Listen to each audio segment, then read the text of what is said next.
Okay, and you're live. Awesome. Okay. All right, you're good to go, Nikita. Thanks, Andrew. You're welcome. All right, good luck. Good. Bye bye.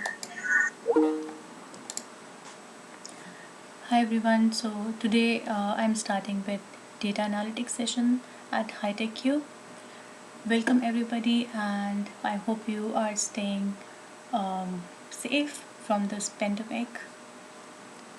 So we are good to start now. Hi, my name is Nikita, and I will be doing a data analytics session today. I am currently a master's student in data science at University of Victoria, and I just hope I will be able to clear out most of the things well for you. Welcome to the session today.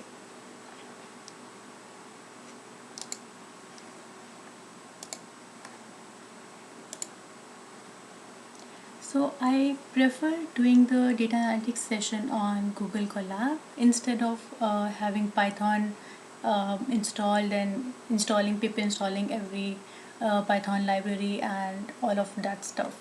So in Google Colab, I just have to import the libraries and do all my stuff. So today we are going to do data analytics on COVID-19 data, which I got from the John Hopkins GitHub account. So he is the guy who keeps on updating the data on regular basis every day on different timings. So I suppose that data is very updated and mostly correct because many of the developers are using that on their websites. So just suppose it is correct. Yeah. So as I said that I will be continuing this on Google Colab. So the question arises here is how do I import my data in Google Colab, because it is not in my system, it is on the Google servers. So for this, what I do at the first step is I import my Google Drive. So I put my dataset on Google Drive, and then I do authentication steps. Then I write this line to mount my Google Drive, and there comes some authentication link for where I have to log in into that account and it gets connected. The drive gets mounted here, and due to this, when it gets mounted here, I can just read the CSV files and just continue with my work. So what we do is, what would be my first step here is that I upload my CSV files or my dataset onto Google Drive, which I have already done here. So first step is this. Then I go to the left hand side folder. There is my drive mounted, and these are my CSV files I'm using as a dataset. So what will be my next step be? I just right click here and copy path. So the path I copied will be pasted here. So this will be the dataset used, and yeah. So these are some of the very important Python libraries that we import. So I will go through these one by one. So our today's objective is to visualize coronavirus impact the data. So for visualizing, we use Matplotlib library, and we can. There are many libraries available, many Python packages available such as Seaborn, Plotly, etc. But today I prefer using Matplotlib. It's pretty just same. Everything is same. Just kind of visual is different in all the libraries, and in some libraries there are different kinds of charts available. So I mean, it's just our own personal choice for whichever we want to use and whichever we are more comfortable with. So Matplotlib is used for visualizing, and you can notice here the this thing as PLT. I'm using this as PLT because it is kind of alias, because when if I further when I plot something, I will use only the name PLT for plotting, not the whole library name, which is more convenient to use. So I can also type here as FL. I mean, it's just our own, for our own convenience, that we can keep any convenient names for using this. So import for Folium. Folium is for some maps kind of thing. Like I want to make my data graphical on a world map or a map of Canada, US, anything. This is for that. And now we have two most important libraries of Python. So, in order to do any data manipulation or any any any kind of calculation in data to fetch some result, we use these two libraries. So, Pandas is the one which converts your file like CSV file or the SQL database, Excel file, the data of that into two-dimensional tabular form. So it basically converts the data into the data frame. So here what is happening is we are converting a CSV file into a pandas data frame, and we will do any kind of data manipulations on the data frame directly. So so uh, pandas is for tabular form, and the same is numpy, just the difference is it converts the data into the array form. So in order to do any kind of manipulations, like the if I want to find distinct items in the array, or if I want to sort an array or find the sum of all the elements, I mean any kind of manipulations of array form is done in numpy. So the next thing is Plotly, which is same for graphical visualizations. And then we have date time. In order we want to manipulate any format of date, like we want there is a format months, date and year, and we want to just shuffle things. We can import this library and manipulate our data as a in whichever form we want. So next again is matplotlib, which is the graphical thing. So now let's start with importing the files and converting them into the data frame. So this is the path which I copy pasted from here. And how did this my drive is mounted here, because I inputted my authorization code and I mounted my drive using this command. And before mounting my drive, I just upload the files of my dataset into the drive so that I can just use it. So I use this command read CSV to read the CSV file, and the PD is pandas data frame. So now I have the data of the CSV file content into this data frame. So I have three CSV files which will we be working with and visualizing that. So let's see what the data frame has.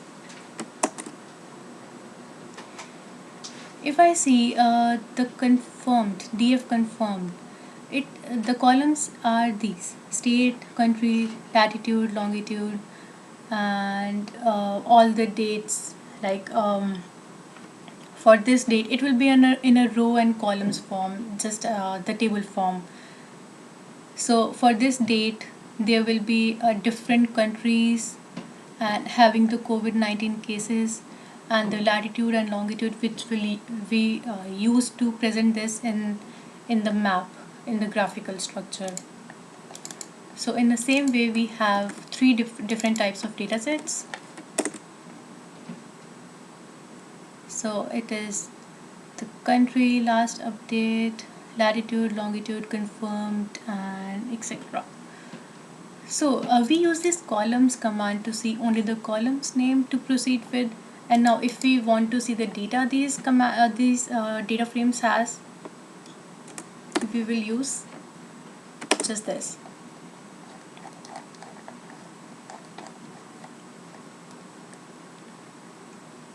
So we have the countries, the last updates, latitudes, longitudes, but we can see, um, yeah,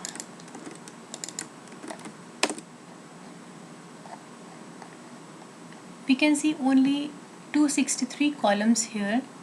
Uh, in order, if we want to see more than 250 columns, then we can just increase our default limit by using these commands: max rows, max columns. If we have many columns, such as more than a certain amount, the default amount set, then we can use this limit to extend that the display thing.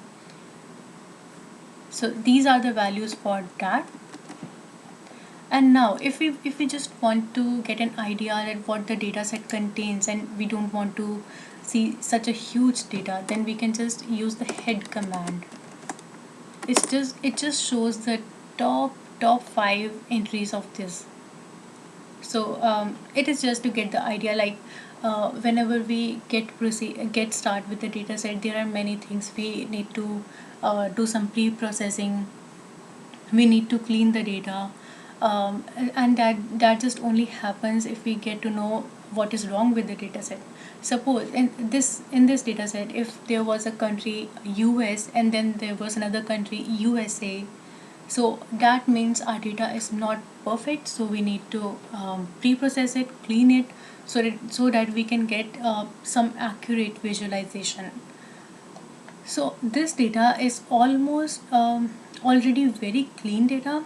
So there is nothing like much of pre-processing in this data, but believe me, there are many data sets available which needs a lot of pre-processing, because that we call it as the dirty data. And we can here also see that there is these entries available which needs to be cleaned, because there is no state available for the country having the COVID-19 cases. So let's proceed to the next step. So there are columns like province slash state, country slash region. So we need to it's just our own preference that we are renaming these with the more clean or and a short name. This is just because of our own convenience of using the code, and we can definitely skip everything of these. But in order to get start with the visualization, we just make a data set comfortable with us as much as possible and as simple as possible. So I just use these things to rename the column names to the state and country, and these all things were in these three data sets. So I just repeated the steps for DF confirmed, DF deaths, and DF COVID-19 data. So we have number of deaths, number of all COVID-19 cases. So what I am doing is, if I want to get the active cases from the data set, I am just manipulating this step. I am just calculating from the confirmed minus recovered minus deaths, because in the data set I wasn't having the active cases. So what we can do is, we can just so DF COVID-19, this is the column of a row. So what I am doing here is, from one column of the confirmed cases, I am just subtracting the corresponding columns of the recovered cases, and same for the death cases. So if I now print this, then I'll be just left, I will have another active column now.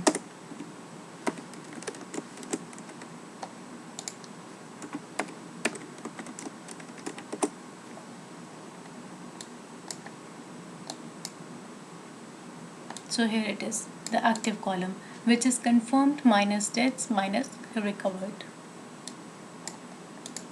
This is just to show, this is just for our graphical representation of the cases which are active now.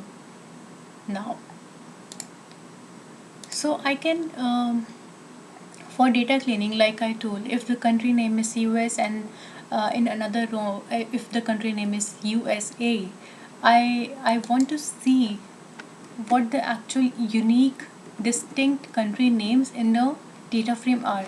So I use the set command, which just shows me the unique names so that I can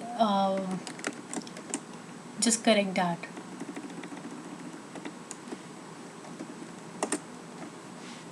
So here it is.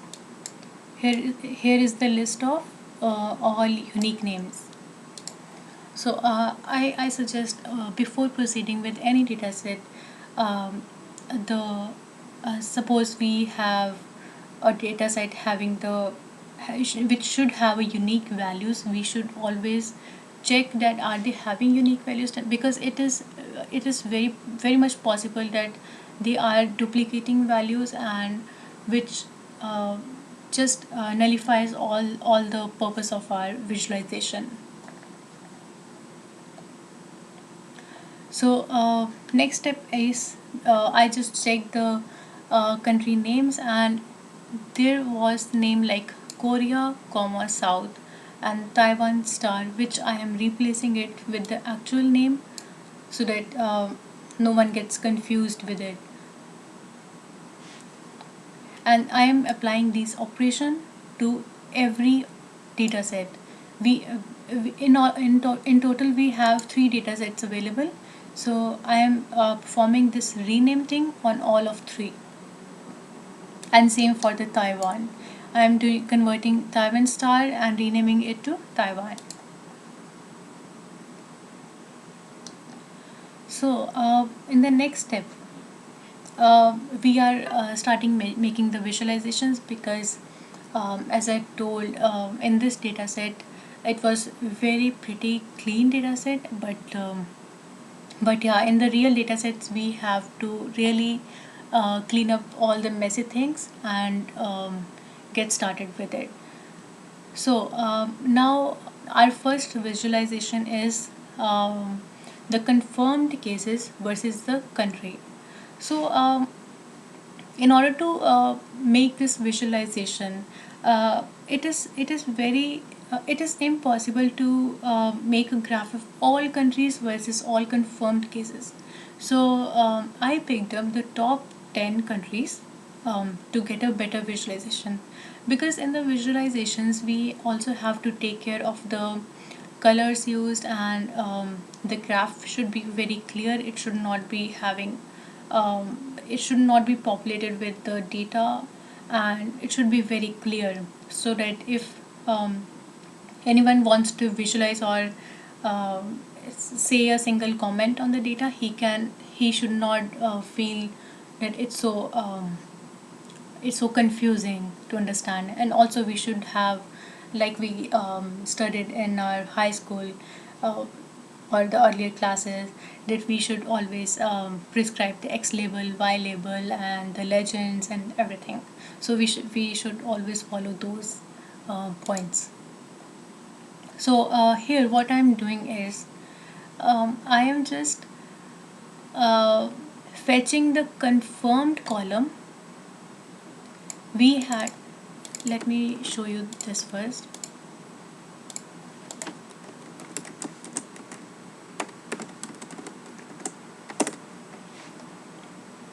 So in the confirmed column, we have the number of confirmed COVID-19 cases in the different countries. So what I'm doing is I'm just sorting the confirmed column in the ascending order, and then I'm fetching the last 10 values, which are the top 10 confirmed cases. So the minus 10 means the last 10 values. And I can do in the other way also. The other way is this. Here what it is, the second parameter by default ascending is true. So if I do this in ascending order, I will fetch the last 10 items. And in other case, if I say ascending false, which means it is in the descending order, so now what I do is I fetch the top 10 values in the list. So we can do it in either way. So I prefer this way, and so what I do is I sort the values of the confirmed column and pick up the top 10 values. And in the second thing, now what I want is I have the top 10 confirmed cases values, but now I want to make a graph of confirmed cases versus the countries, the corresponding countries. So in order to fetch the corresponding countries of these rows, what I need to do is I make index of the data frame and put country in that, because this is uh, because I want the corresponding rows, and fetching the corresponding rows is really difficult because I have to apply a for loop for the particular corresponding row, and the shortcut for that is for the corresponding row values I just make index of the whole column, and then I fetch the index of the corresponding um, confirmed cases, which is a really good shortcut. So what I do is I make index of the country column, and then what I do is I just fetch the last 10 values of the index. So what I get now is the last 10 values of the confirmed cases and the corresponding last 10 values of the index. And what our index is, it is the country values. So now we have the top countries and the top confirmed cases. So now what we do is we just visualize it in the graphical form. So these are our top countries. So we fetched the last 10, so US being the highest because it was in the descending order. So now we have all the data available, and we can just visualize it using the matplotlib library. So as I mentioned earlier, we were using the alias as PLT, and now I am using the PLT dot everything for making the graph. So I'll go through all of these comments, all of these lines of codes one by one, and explain what it is doing. So this command, I am just allotting a figure size to my graph. If I just comment this and just run this graph, then it just picks a default size. So I just want a kind of bigger graph, which is why I just use these values 10,5. So the next thing is x is below. X is below means there is some grid lines here which you can see, and I used x is below is equal to true because I don't want the grid lines to be on my graph. So in order, if I comment this, you can see the lines are on the graph also. So this is just to make the graph more clear. So the next command is, these are just the optional steps which we can do after making the graph also, which it can be below also, it doesn't matter, but our main graph starts here. So plt.barh, this is means the bar graph, and this is the x-axis, this is y-axis, and so you remember from these steps we have top countries, 10 countries, and top 10 confirmed cases. So as x-axis I use this, y I use this, and this is just an optional step that I give color to this graph. So the next parameters are, we are giving the size and the label size for these things, and then we have the X label for confirmed case. We should definitely not miss these steps, because if we do miss, then the graph is really unclear. So we can give the optional font size to this confirmed case label, then same for the Y label. Then we can give the title to this with the font size optional label. So what is this pld.grid? We are making these grid lines in order to be to have some idea of the values. It is really easy to map things. And the alpha is equal to 0.3. This is the opacity of the grid lines. I can increase it to any value. So you can see this is now much more darker. And why are these appearing? Because I just commented the axis below, and let's just uncomment this. Yeah, so this is kind of opacity of the graph, so I can keep it at any value. It's now kind of way lighter than before. I hope you get this graph. So here the values of the confirmed cases were in thousands or in million, but it's just converting that into scientific form of the value.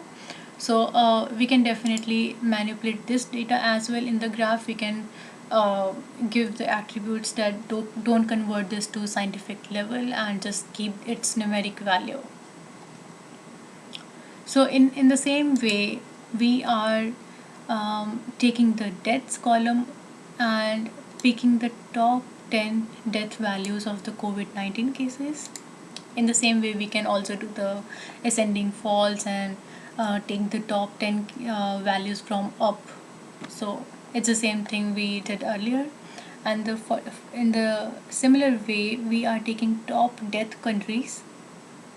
We are sorting the countries and then taking the top 10 values.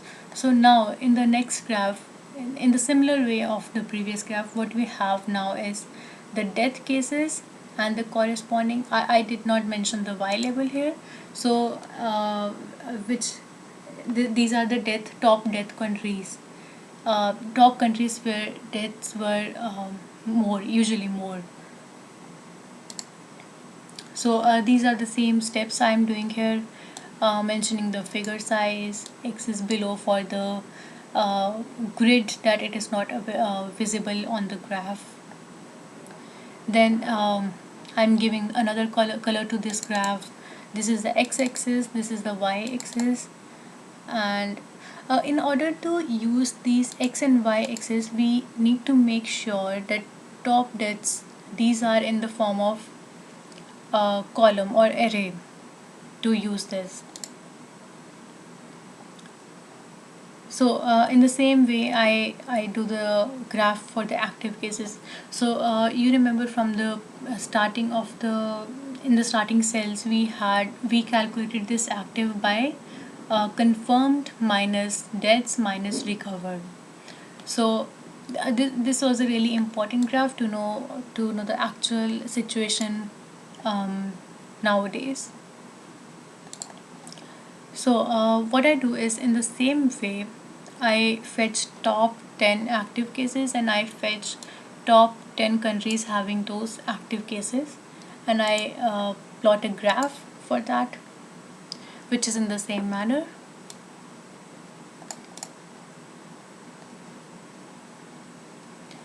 So now what our next step is, we have graphs for active cases, the deaths, the recovered, and the confirmed cases. So now what we do is, we just make a new graph for how the deaths graph goes and how the confirmed cases graph goes with the time, starting from 23 of Jan 2020 to 29th of April 2020.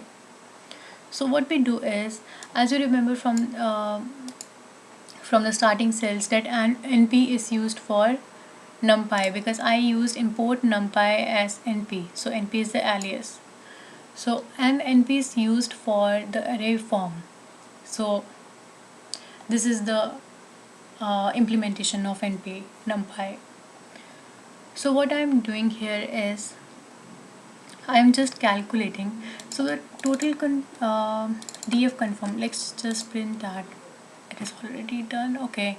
So what I'm doing here is I'm just summing up all the values of the confirmed cases on a particular date. So in the table, if we see for this value, we have cases from all the countries, from Canada, US, Japan, China, and same for all of the values. So now what we are doing is on a particular date I am summing up all the cases values into a single entity, and same for all of the dates, because we are making a graph of days versus number of cases.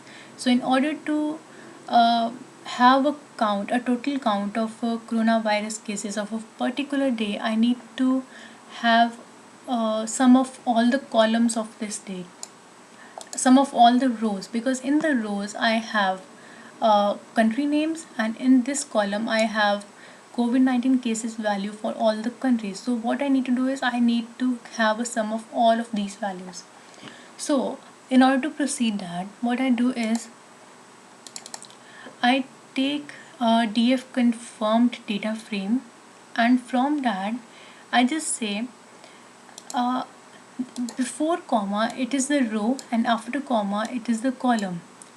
So row column in the row means take all the rows, and 5 column means take all the columns starting from 5.